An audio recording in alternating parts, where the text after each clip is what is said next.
మీరు ఇంజనీరింగ్ చేశారా? జాబ్స్ కోసం సెర్చ్ చేస్తున్నారా? 3600 మందికి పైగా స్టూడెంట్స్ కి జాబ్స్ వచ్చేలా చేసిన code Gyan 100 days software course లో జాయిన్ అవ్వండి. మీ కెరియర్ ని బిల్డ్ చేసుకోండి. Personality development coach and motivational speaker అయిన రామ్ మెట్టు గారు ఉన్నారు. వీరితో ఈరోజు కొన్ని విషయాల గురించి మనం డిస్కస్ చేద్దాం. హలో అండి రామ్ గారు, నమస్తే. నమస్తే అండి.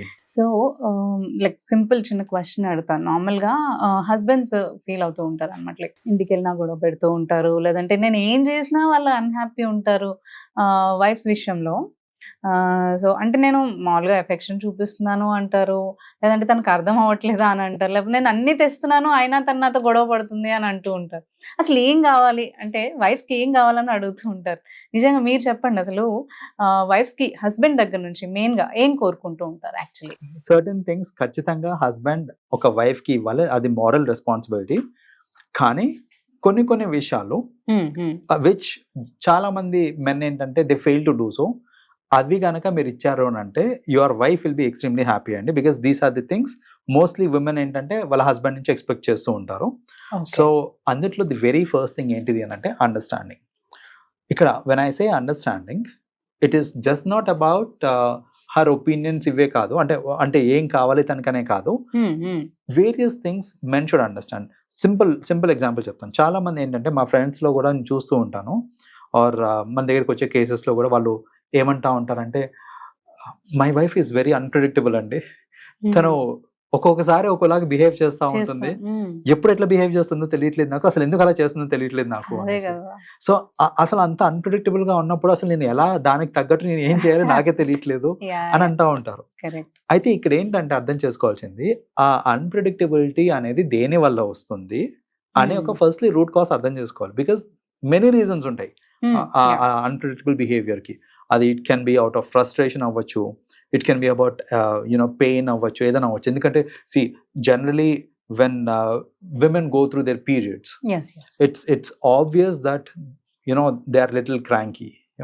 సో అది అర్థం చేసుకోవాలి, మెన్ అర్థం చేసుకోవాలి. ఏంటి అని అంటే certain days of a month they are very cranky, and ఆ టైంలో మనం అర్థం చేసుకొని వాళ్ళని కంఫర్ట్ చేయడానికి ట్రై చేయాలి తప్ప యూ షుడ్ నాట్ ఏమైంది ఎందుకు అట్లా అరుస్తున్నావు అనేసి మళ్ళీ ఉల్టా అరవటం లాంటిది చేయకుండా they have to understand. So such kind of understanding is very much important, right? So ఒక వైఫ్ అట్లా బిహేవ్ చేస్తుంది అంటే ఎందుకు బిహేవ్ చేస్తుంది? Some times it could be out of irritations అని అంటే ఎస్పెషలీ ఒక జాయింట్ ఫ్యామిలీలో ఉన్నప్పుడు ఏంటంటే ఇన్లాస్ దగ్గర నుంచి వచ్చే కొన్ని యాక్టివిటీస్ నుంచి, అంటే whatever it is, the way they are treating her అవ్వచ్చు, or their kind of behaviour అవ్వచ్చు, ఏదన్నా కానివ్వండి, మాట అనుకుండొచ్చు. సో అలాంటి కేసెస్ లో కూడా ఏంటంటే she will start behaving unpredictable. Age difference and generation difference ఉంటుంది కాబట్టి అప్పుడు వాళ్ళ థాట్ వేరే ఉంటుంది, ఇప్పుడు మన థాట్ వేరే ఉంటుంది. ఆబ్వియస్లీ మీరు అన్నట్టు ఒపీనియన్స్ డిఫరెన్స్ ఉంటాయి. ఒపీనియన్ డిఫరెన్స్ ఉన్నప్పుడు ఏంటంటే వాళ్ళ మధ్యలో ఇరిటేషన్ అవ్వచ్చు. Husband when he comes back from work, ఈ పొద్దంతా జరిగిన రామాయణం తెలియదు ఎట్లాగో. సో సడన్లీ ఏదో అంటాడు, అతను ఏదో అంటాడు, ఈమె ఏదో అనేస్తుంది, బ్యాక్గ్రౌండ్ లో ఏం జరిగింది తెలియదు, కానీ ఇతను ఏదో అనేసరికి తిను బర్స్ట్ అవుట్ అవ్వటము. See I'm not saying she is wrong, అంటే అలా బర్స్ట్ అవుట్ అవ్వడం తప్పు అని నేను అనట్లేదు. బట్ ఒక husband should understand that if she's bursting out ఏమై ఉండొచ్చు అని ఆలోచించాలి. ఆలోచించి దాన్ని అర్థం చేసుకోవడం ఈజ్ వెరీ ఇంపార్టెంట్ అనమాట. The very first thing is understanding అండి, that she looks for.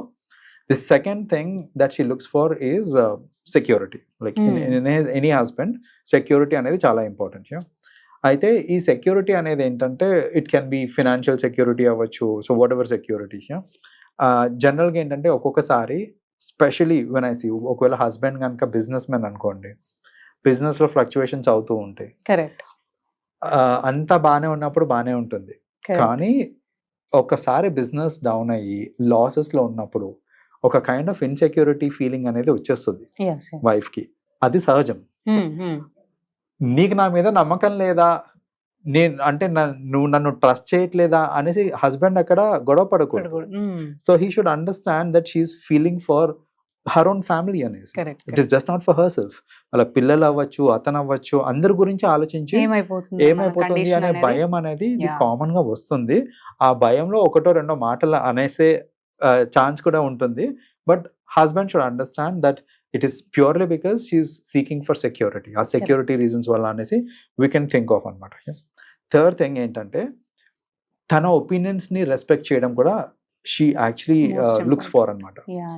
Generally మన సిస్టంలో చూసుకుంటే కనుక, లేకపోతే మన సొసైటీలో చూసుకుంటే కనుక, విమెన్కి especially when she's not working, when she's a housewife అయి ఉండి తన ఏదన్నా ఒపీనియన్ చెప్పినప్పుడు ఫస్ట్ ఆఫ్ ఆల్ ఆ ఒపీనియన్ని కన్సిడర్ చేయరు ఎవరు. కొందరు ఆ ఒపీనియన్ని చులకన చేస్తారు. Correct, right. సో ఇలా చులకన చేసి మాట్లాడడం లేదా ఒపీనియన్స్ని రెస్పెక్ట్ చేయకపోవడం లాంటిది ఏమన్నా అయిందనుకోండి, that is when she will get disconnected. నీకేం తెలుసులే, నువ్వు ఇందులో ఇన్వాల్వ్ అవ్వకో, నీకు దీని గురించి తెలియదులే, పక్కనకి వెళ్ళంట. అసలు సరే ఒపీనియన్స్ పక్కన, మీరు అంటే గుర్తొచ్చింది నాకు. కొన్నిసార్లు నేను ఏం వింటానంటే, ఒపీనియన్స్ పక్కన పెట్టేయండి, అసలు ఏం జరిగింది అని అడిగినప్పుడు తనకు అర్థమవుతుందో లేదో మీరు పక్కన పెట్టండి. తను అడిగింది కదా, to soothen you, to comfort you, తను అడిగింది ఏమైందండి అని అడిగినప్పుడు చెప్పండి ఏమైందో, అంతేగాని చెప్పకుండా నీకు అర్థం కాలేదు, నువ్వు అవతల పో, నీకు చెప్పిన అర్థం కాదు, ఇవన్నీ అన్నప్పుడు ఏంటంటే ఇంకా డిమేన్ చేస్తున్నట్టే కదా. అదే, సో నాకేం పట్టింది అనేసి వెళ్ళిపోతారు. సో అలా కాకుండా మిమ్మల్ని కంఫర్ట్ చేయడానికే షీ ఆస్క్డ్ దట్ క్వశ్చన్. అలాంటప్పుడు మీరు చెప్పండి ఏమైంది, తనకు అర్థమైంది కదా, సెకండరీ, మీరు చెప్పండి ఏమైందో. తనకు అర్థమైనా కాకపోయినా అంటది, లేదంటే క్వశ్చన్లు అడుగుతుంది, వాట్ ఎవర్ ఇట్ ఈస్ అక్కడికి సెట్ అయిపోతుంది అది.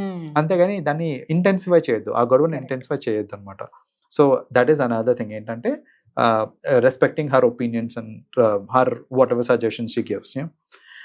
ఇంకొక ఎలిమెంట్, చాలా ఇంపార్టెంట్ ఎలిమెంట్ అండి.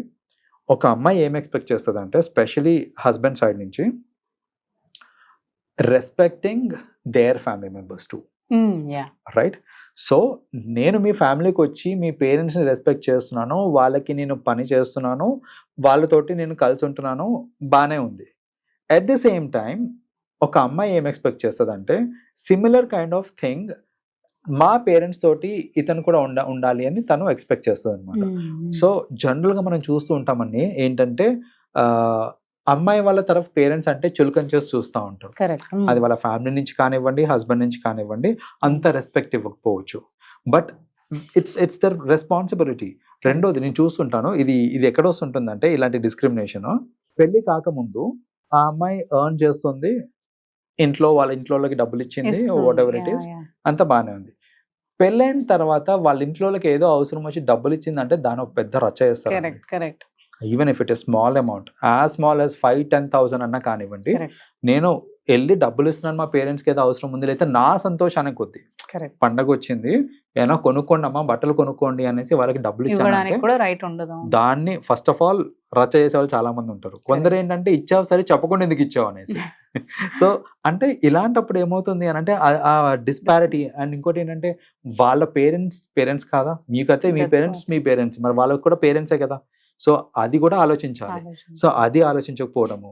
రెండోది నేను ఏం చూస్తుంటానంటే, పేరెంట్స్ కొంచెం ఏజ్ అయిపోయిన తర్వాత, అమ్మాయి వాళ్ళ పేరెంట్స్ ఏజ్ అయిపోయినాక వాళ్ళకి ఏదన్నా హెల్త్ ఇష్యూస్ అలా వచ్చినప్పుడు, వాళ్ళ సర్జరీస్కి కానివ్వండి లేదా దేనికైనా సరే అమ్మాయి ఖర్చు పెడుతుంది అని అంటే, అబ్బాయి సైడ్ ఫ్యామిలీ అంత ఈజీగా తీసుకోరు, యాక్సెప్ట్ చేయరు. నువ్వు ఈ ఫ్యామిలీకి ఖర్చు పెట్టాలి, నువ్వు ఎలా ఇస్తావు, నువ్వు అట్లెట్లే చేస్తున్నావు ఏంటి, లేదా దాంట్లో కూడా మళ్ళీ లెక్కలు ఏంటంటే, ఇంకో కూతురు కూడా ఉంది కదా, ఆమెను సగం వేసుకోమని చెప్పు, లేకపోతే ఇంకో వాడు ఉన్నాడు కదా, అబ్బాయి ఉన్నాడు కదా, వాడు చూసుకుంటావు, నువ్వెందుకు చూసుకుంటున్నావు, వాడి రెస్పాన్సిబిలిటీ కదా అది అనేసి. సో ఇలాంటివన్నీ వచ్చి ఏంటంటే అక్కడ ఆ డిస్క్రిమినేషన్ బిట్వీన్ ఫ్యామిలీస్ తీసుకొచ్చేస్తుంటారు అన్నమాట. సో ఒక అమ్మాయి మోస్ట్లీ చెప్పుకోరు, కానీ ఒక ఫ్యాక్ట్ ఏంటంటే వాళ్ళ ఫ్యామిలీని కూడా అంతే రెస్పెక్టింగ్ గా, అంతే కేరింగ్, ఇంకా లవింగ్ గా చూసుకుంటే ఖచ్చితంగా ఆ అమ్మాయికి ఆ అబ్బాయి మీద ఆర్ హస్బెండ్ మీద రెస్పెక్ట్ అనేది పెరుగుతుంది, వాళ్ళ బాండ్ అండ్ రిలేషన్షిప్ కూడా ఎన్హాన్స్ అవుతుందండి. థ్యాంక్ యూ అండి, thank you so much. Thank you.